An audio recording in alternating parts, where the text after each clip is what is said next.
Ini udah nge-record belum ya? Oh, udah. Udah. Udah, bosku.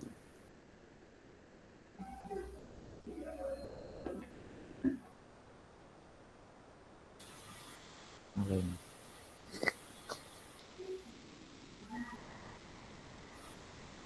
Assalamualaikum warahmatullahi wabarakatuh. Kami dari kelompok 7 ingin mempresentasikan tentang probability and statistik.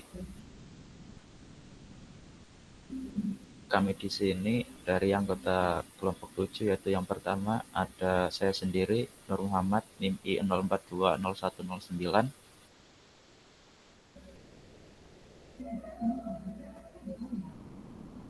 Kemudian saya Sigit Rizky Wicaksono, NIM I04201131.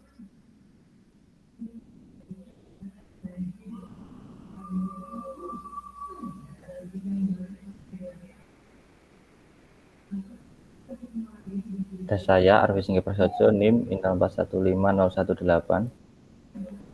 Dan saya Wahid Rusanuddin, NIM I04201142. Kami akan mempresentasikan beberapa materi, yaitu yang pertama ada introduction, yang kedua statistical measurement theory, yang ketiga describing the behavior of a population, yang keempat statistic of finite size dataset, yang kelima ada G-square distribution, yang keenam ada regression analysis, yang ketujuh ada data outliner detection, yang ke-8 ada number of measurement required, yang ke-9 ada Monte Carlo simulation.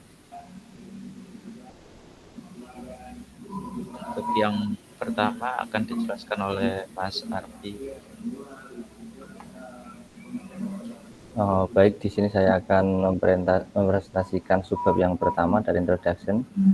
Lanjut. Probabilitas, dalam bab ini kita akan berbicara tentang probabilitas dan statistik. Probabilitas berkaitan dengan memprediksi kemungkinan peristiwa di masa depan. Sementara itu, statistik adalah suatu kegiatan yang melibatkan analisis frekuensi dari data masa lalu yang sudah kita dapat. Lanjut. Di sini adalah contoh-contoh penggunaan atau pengaplikasian probabilitas dan statistik.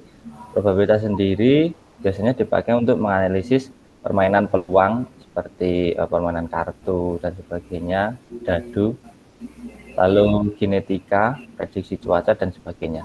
Lalu untuk statistik sendiri biasanya adalah matematika yang kita gunakan untuk mengumpulkan, mengatur, dan menafsirkan data numerik.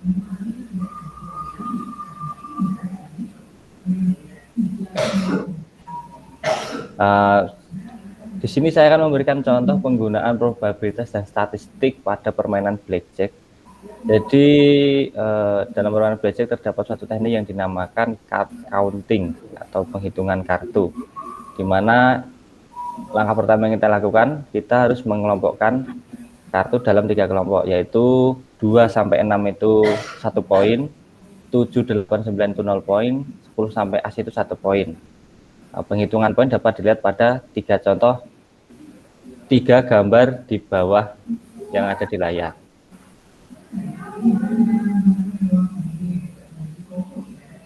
Lanjut. Lalu setelah itu kita akan menerapkan true count atau hitungannya sebenarnya, yang itu dapat dihitung dengan membagi angka yang kita dapat dari hitungan di atas dengan sisa deck yang masih ada pada dealer atau yang membagikan kartu. Jika true count semakin menjauh dari 1, sebagai contoh 5, 7, 9 dan sebagainya, maka probabilitas kartu 10 sampai as lebih sedikit. Lalu 7, 8, 9 juga sedikit. Jadi kita bisa merubah tabel yang ada di samping, yaitu tabel basic strategy untuk bermain plano blackjack. Contoh, jika kartu kita bernilai 15, maka kita bisa bertaruh untuk hit karena kemungkinan kita mendapatkan kartu 1 sampai 6 lebih besar daripada kartu 7 sampai as. Proses card counting dan tabel di samping dapat dikategorikan sebagai statistik karena berdasarkan data yang didapat. Maksudnya kita harus mengambil data, mengamati apa yang terjadi untuk dapat menentukan card counting dan tabel yang ada di samping ini. Sedangkan keputusan kita untuk kedepannya, apakah kita akan bertaruh lebih tinggi, mengambil kartu hit, atau kita menyerah surrender, itu berdasarkan dapat dikategorikan sebagai probabilitas karena kita dapat memprediksi peluang kartu yang kita inginkan. Lalu yang kedua, statistical measurement theory. Statistical measurement theory dalam proses produksi, terutama kualitas kontrol, merupakan salah satu faktor yang penting. Walaupun begitu, sangat sulit bagi kita untuk meneliti semua produk karena akan memakan banyak waktu dan biaya. Karena hal di atas, dalam kualitas kontrol digunakan metode pengambilan sampel produk yang akan mewakili seluruh produk. Misalnya dalam 100 produk yang kita produksi, kita mengambil 5 sampel untuk mewakilinya. Tetapi pertanyaan adalah seberapa akuratkah, seberapa dekatkah 5 sampel kita itu jika dihubungkan dengan 100 produk yang sudah kita produksi. Nah, hal ini akan dibahas lebih lanjut dalam bab ini.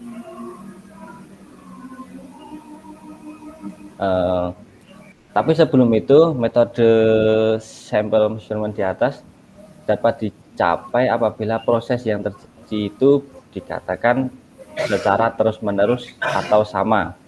Maksudnya proses ideal sesuai dengan tidak ada error atau pengotor ataupun pengganggu dari luar.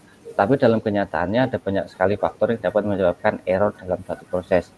Karena itu yang dapat dilakukan adalah menjaga suatu mesin agar kinerjanya itu mendekati suatu tingkat yang selalu sama. Selanjutnya kita akan memisalkan X aksen sebagai true value atau nilai sebenarnya yang berdasarkan pengukuran beruang dari variabel X. Apabila error diabaikan, maka nilai X aksen adalah nilai rata-rata dari probabilitas nilai X.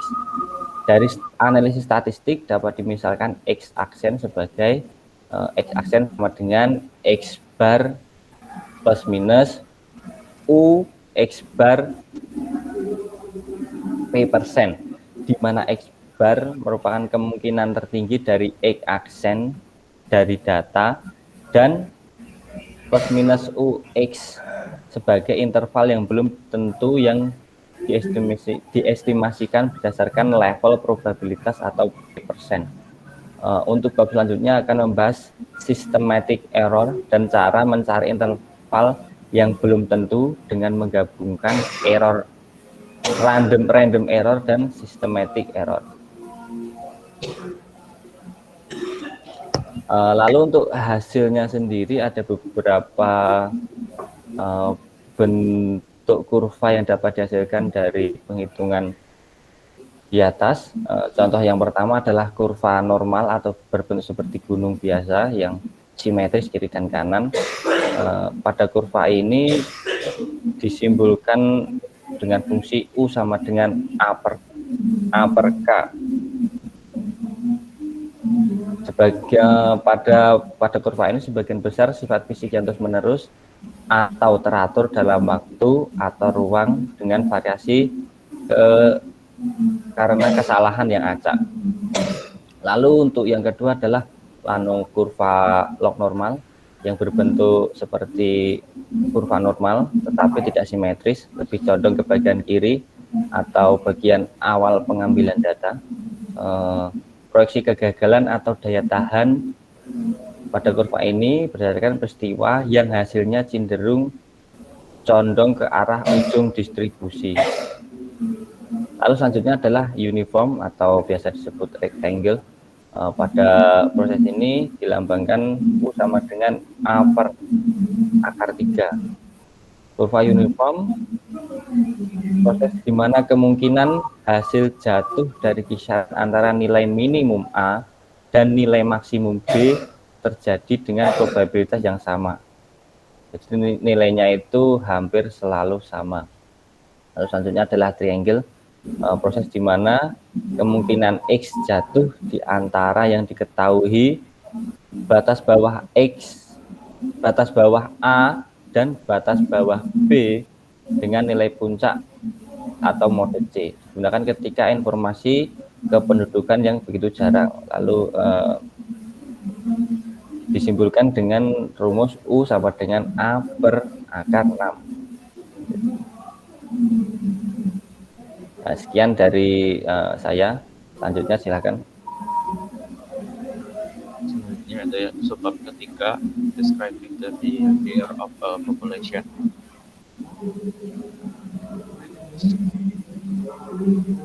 Distribusi normal yaitu memprediksi bahwa hamburan yang terlihat dalam kumparan data terukur akan didistribusikan secara simetris tentang beberapa detensi sentral. Untuk bentuknya sendiri seperti kurva lonceng. Fungsi kepadatan probabilitas untuk variabel acak X yang memiliki distribusi normal didefinisikan sebagai berikut, yaitu X sama dengan 1 per sigma akar 2pi potensial setengah X min X aksen kuadrat per sigma kuadrat.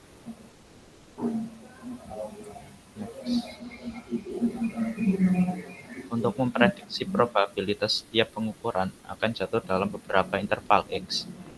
Probabilitas bahwa X akan mengonsumsi nilai dalam interval X aksen plus minus dx diberikan oleh area di bawah Px yang ditemukan dengan mengintegrasikan selama interval. Jadi peluang ini diberikan oleh P X aksen min delta X kurang dari sama dengan X kurang dari sama dengan X aksen plus delta X sama dengan integral X aksen min delta X sampai X aksen plus delta X Px dx. Mengintegrasikan merupakan transformasi dengan mengidentifikasi suku beta X min X aksen per sigma sebagai variabel normal terstandarisasi untuk setiap nilai X, dan Z1 sama dengan X1 min X aksen per sigma sebagai variabel Z yang menentukan interval pada Px, sehingga persamaan tersebut dapat ditulis sebagai berikut, yaitu P min Z1 kurang dari sama dengan beta kurang dari sama dengan Z1 sama dengan 1 per akar 2pi integral min Z1 sampai Z1 epsilon min beta dBA, atau jika itu dia simetris, maka dapat dituliskan sebagai 1 per akar 2pi integral min Z1 E min beta kuadrat per 2 di beta sama dengan 2 kali 1 per akar 2pi integral 0 Z1 E beta min beta kuadrat 2 per 2 d beta.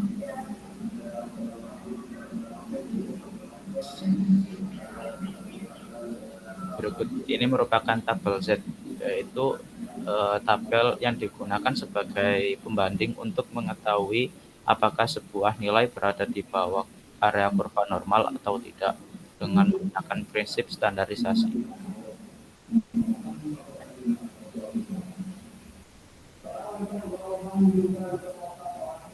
Untuk hubungan antara fungsi kepadatan probabilitas dan parameter statistiknya dapat dilihat berikut, yaitu kurva Px ditentukan oleh interval X aksen min Z1 sigma kurang dari sama dengan X kurang dari sama dengan X aksen plus Z1 sigma.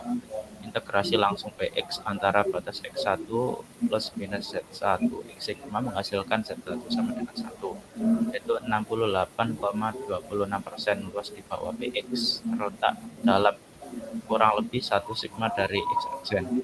Ini berarti ada kemungkinan ada 68,26% bahwa pengukuran X akan memiliki nilai dalam interval X aksen plus minus 1 sigma.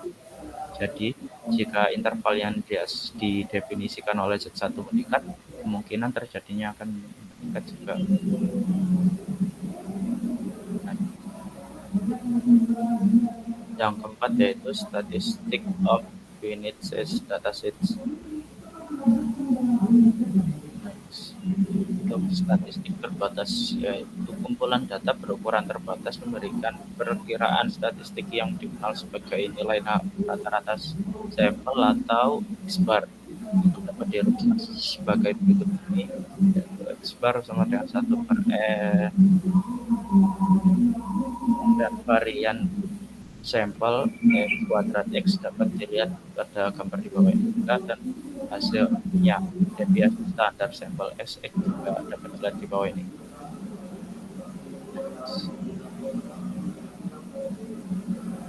Untuk distribusi T adalah distribusi sampling yang memungkinkan kita melakukan berbagai pengujian statistik dalam kondisi sampel yang kecil, dan distribusi T sendiri dapat dirumuskan sebagai berikut, yaitu T sama dengan X bar min X aksen per SX bar akar N.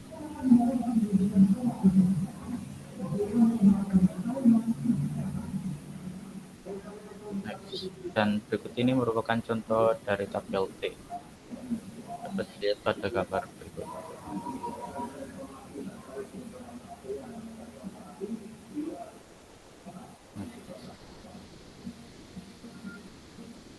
Untuk standar deviasi dari rata-rata, yaitu memiliki arti kumpulan data dirincikan oleh distribusi normal dari nilai rata-rata sampel tentang rata-rata yang sebenarnya. Jadi standar deviasi dari rata-rata dapat dinyatakan dengan persamaan berikut ini, di mana X bar sama dengan SX bar akar N.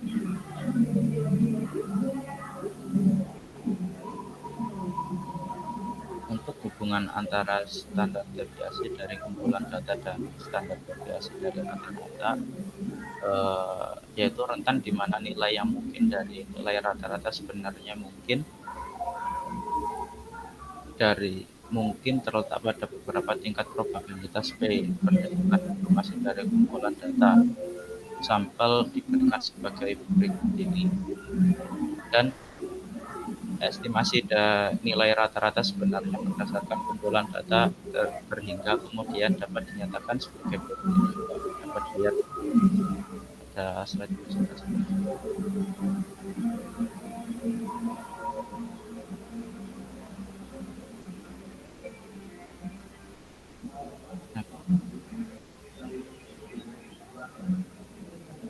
Untuk quality statistik, yaitu untuk rencana pengujian yang baik, biasanya itu dilakukan pengujian pengulangan, karena pengujian tersebut memperkirakan independen dari nilai terukur yang sama. Datanya mewakili sampel data tersisa yang dapat digabungkan untuk memberikan perkiraan statistik yang lebih baik dari variabel terukur daripada yang diperoleh dari pengambilan sampel tunggal.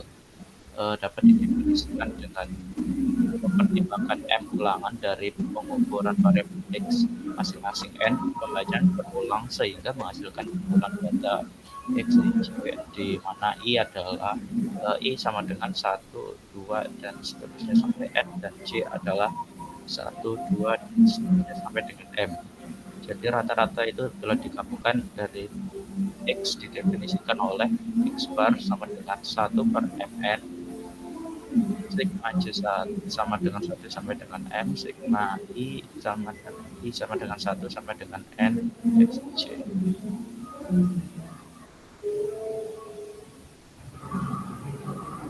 Untuk simpangan baku gabungan dari X dapat didefinisikan oleh persamaan berikut ini, dengan derajat kebebasan sama dengan Mn-1. Simpangan baku gabungan dari rata-rata X juga dapat didefinisikan oleh Sx bar sama dengan Sx bar akar Mn. Bila jumlah pengukuran X tidak sama antara ulangan, maka dilakukan penimbangan setiap ulangan dengan derajat kebebasan tertentu. Rata-rata gabungan kemudian ditentukan oleh rata-rata tertimbangnya, yaitu X bar sama dengan sigma J sama dengan 1 sama dengan M N J X bar J per sigma sama dengan 1 sampai F N G.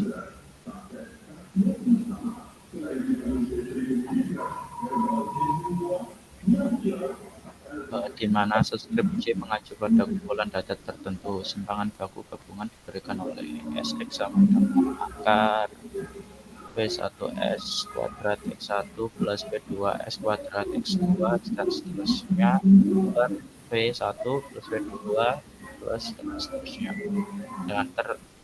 Dengan derajat kebebasan V sama dengan sigma J1 sampai M J sama dengan sigma J1 sama dengan M J1, dan simpangan baku gabungan dari sarana diberikan oleh berikut ini, yaitu S bar X sama dengan Sx bar akar sigma J1 sampai N J.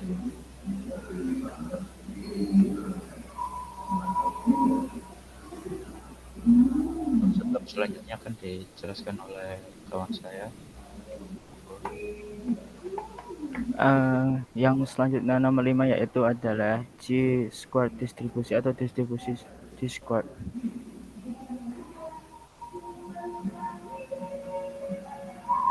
Apa itu distribusi Chi-squared?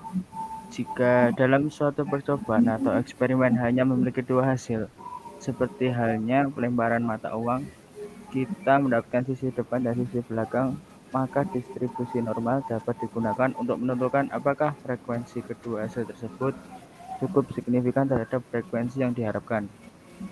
Namun demikian, jika lebih dari dua hasil yang muncul, katakanlah ada K hasil, maka distribusi normal tidak dapat digunakan untuk menguji perbedaan signifikan antara frekuensi hasil pengamatan dengan frekuensi yang diharapkan.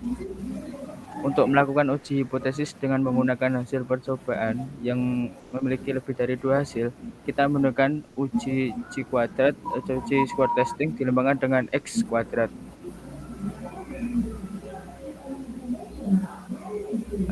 Jika kita mempunyai frekuensi observasi sebanyak K, yaitu O1, O2, dan O3 sampai OK, dan frekuensi harapan expectation yaitu E1, E2, E3 sampai EK, maka rumusan C kuadrat dituliskan X kuadrat sigma K dari K sampai I OI min EI kuadrat per EI, di mana O itu adalah frekuensi observasi dan E itu frekuensi harapan.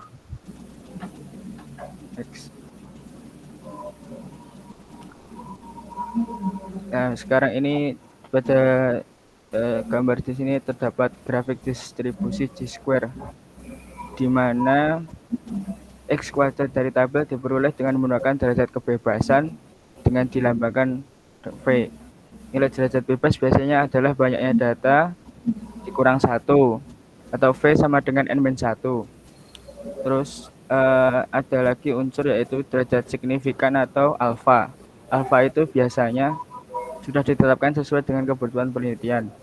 Berdasarkan tabel pada gambar di sini, nilai X kuadrat selalu positif dan dipengaruhi oleh derajat bebas, di mana semakin besar derajat bebas V, maka grafik distribusi Chi kuadrat akan mendekati bentuk distribusi normal, di mana pada gambar di sini V-nya semakin besar semakin mendekati distribusi normal, yaitu pada V10. Terus untuk distribusi normal statistik X kuadrat 134, X kuadrat sama dengan VS kuadrat X per sigma kuadrat. Next. Lalu selanjutnya adalah tabel Chi-square. Di sini terdapat alfa dan V, di mana alfa tadi merupakan tingkat signifikansi dan V merupakan derajat bebas. Nilai alfa biasanya sudah ditetapkan sesuai dengan kebutuhan penelitian, sedangkan nilai derajat bebas biasanya banyak data kurang 1, V sama dengan N1 tadi. Misalkan kita ingin mencari nilai Chi-square X kuadrat, di mana derajat bebas V sama dengan 29 dan tingkat signifikansi alfa sama dengan 0,05. Dan didapatkan angka 42,5570. Next. Contohnya yaitu pada pelemparan dadu. Sebuah dadu dilempar 120 kali dan hasilnya disajikan pada tabel di bawah. Sisi angka 1 diperoleh 13 kali, sisi 2 diperoleh 28 kali, dan seterusnya. Jika dadu tersebut dipandang ideal, maka yang pertama, tentukan nilai X kuadrat atau nilai T square. Yang kedua, apabila digunakan derajat signifikan 5%, apakah hasil tersebut menunjukkan bahwa dadu itu tidak ideal. Next.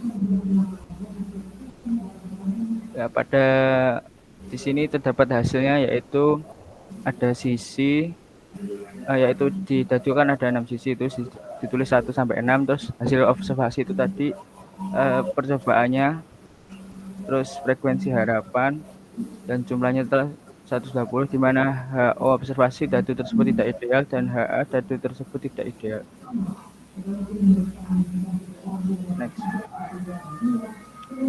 Untuk melakukan perhitungan, kita perlu melengkapi tabel di atas sehingga memudahkan perhitungan kita sebagai berikut.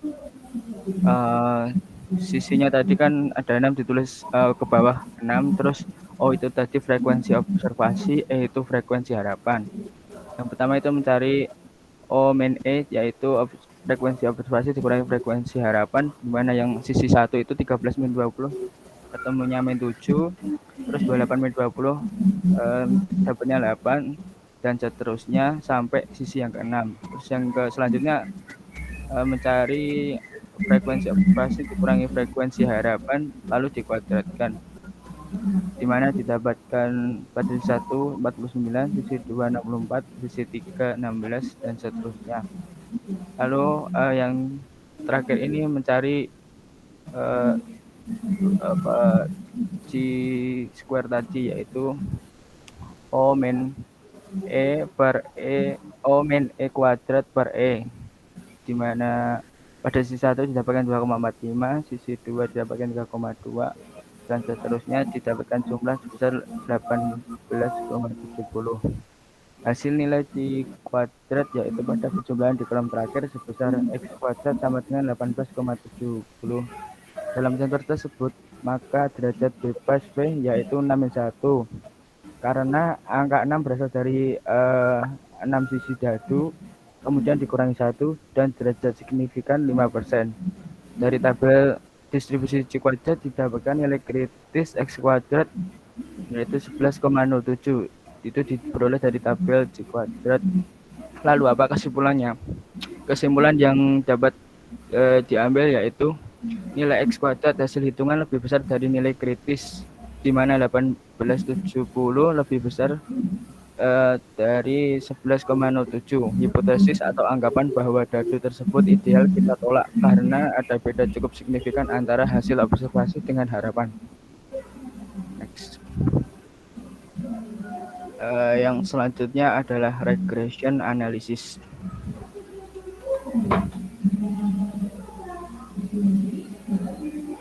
Regresi analisis merupakan mengasumsi bahwa variasi yang ditemukan dalam variabel yang diukur tergantung mengikuti distribusi normal tentang setiap nilai tetap dari variabel bebas, di mana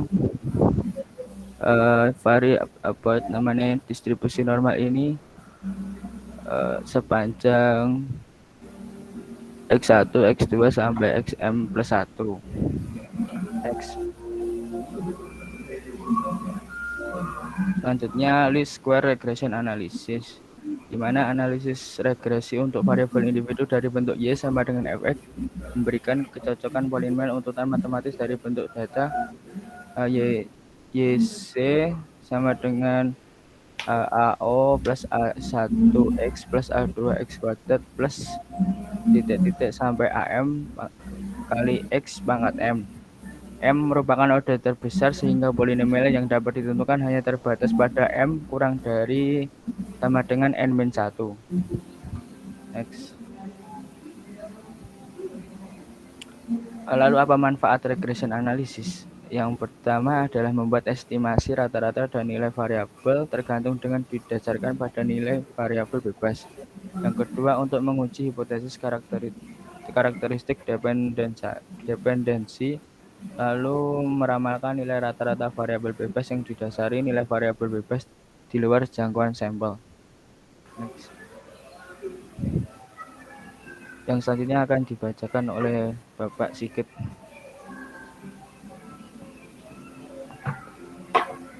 Iya. Di sini saya akan menjelaskan mengenai subbab yang ketujuh, yaitu data outlier detection. Yang pertama kita akan membahas tentang definisinya terlebih dahulu. Sering ditemukan data palsu atau salah yang tidak sesuai dengan kumpulan dari sebuah data. Teknik yang dipakai dalam mendeteksi ketidaksesuaian data dinamakan outlier. Di sini outlier merupakan hasil dari gangguan pengukuran atau mungkin refleksi dari suatu masalah yang mendasar dengan uji kontrol variabel. Ketika terdeteksi, keputusan untuk menghapus titik data dari kumpulan data tersebut harus dibuat dengan hati-hati. Karena apa? Karena setelah outlier dihapus, statistik dihitung ulang menggunakan data yang tersisa.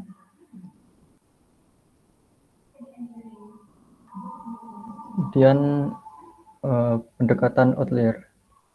Salah satu pendekatan untuk mendeteksi outlier adalah Covenant criterion yang berguna untuk mendeteksi outlier yang memiliki probabilitas kejadian dari setengah n. Untuk mengaplikasikannya, maka digunakan rumus di bawah ini, yaitu 1 dikurangi 2 dikali P Z0 kurang dari setengah n, di mana Z0 sama dengan mutlak dari XE dikurangi X per Sx, di mana XE merupakan dugaan outlier dalam kumpulan data nilai n. Kemudian subbab yang ke-8 yaitu number of measurement required.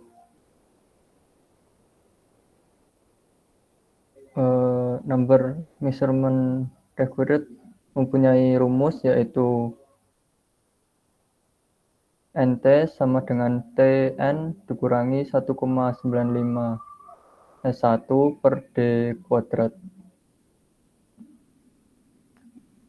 Untuk contoh soal dari subbab yang ke-8, number of measurement required. Di sini ada contoh dari buku Beasley, yaitu example 4.13, di mana yang artinya dari pengukuran awal variabel standar deviasi dari pengumpulan data itu adalah 160 unit,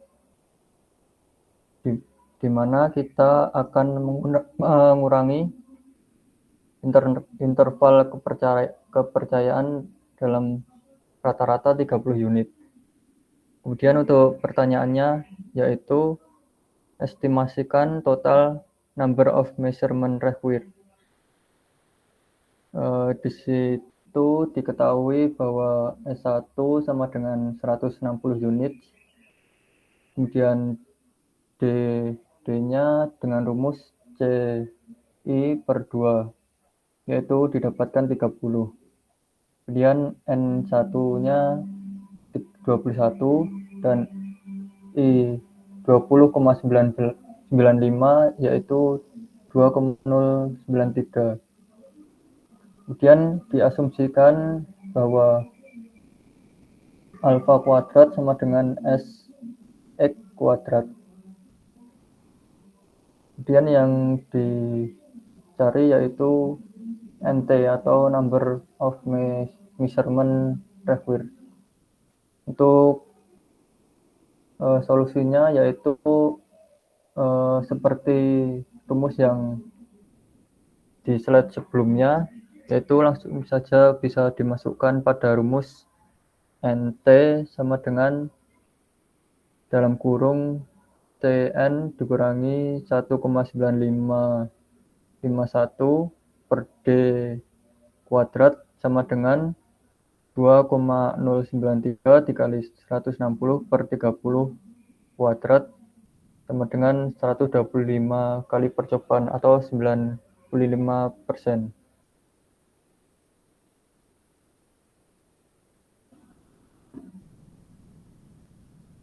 Yang ke-9 yaitu ada subbab Monte Carlo Simulation. Metode lain yang digunakan untuk menganalisis data yaitu metode Monte Carlo. Di sini variasi suatu variabel independen akan mempengaruhi hasil dari variabel dependen. Dalam suatu kasus memiliki suatu kejadian di mana kejadian tersebut tidak memiliki kepastian. Contohnya, seperti kita akan mengestimasikan suatu perkiraan harga. Dari situ, kita tidak bisa memastikan bagaimana suatu harga tersebut dapat memenuhi suatu kebutuhan. Sehingga kita memerlukan metode lain, yaitu salah satunya metode Monte Carlo Simulation. Yang selanjutnya yaitu fungsi dari Monte Carlo Simulation. Yang pertama untuk menggabungkan variabel-variabel untuk mengetahui behavior dari hasil. Kemudian yang kedua yaitu memberikan gambaran mengenai suatu kejadian yang tidak memiliki kepastian atau kejadian random. Yaitu contohnya kita akan menetapkan suatu harga barang yang akan dijual. Dengan simulasi data Monte Carlo ini, kita dapat melakukan analisis yang mendalam. Karena apa? Karena dalam menetapkan suatu harga tersebut, kita nantinya akan mengambil data secara acak atau random. Sehingga akan terlihat bagaimana ramalan atau peluang harga suatu barang yang kita inginkan.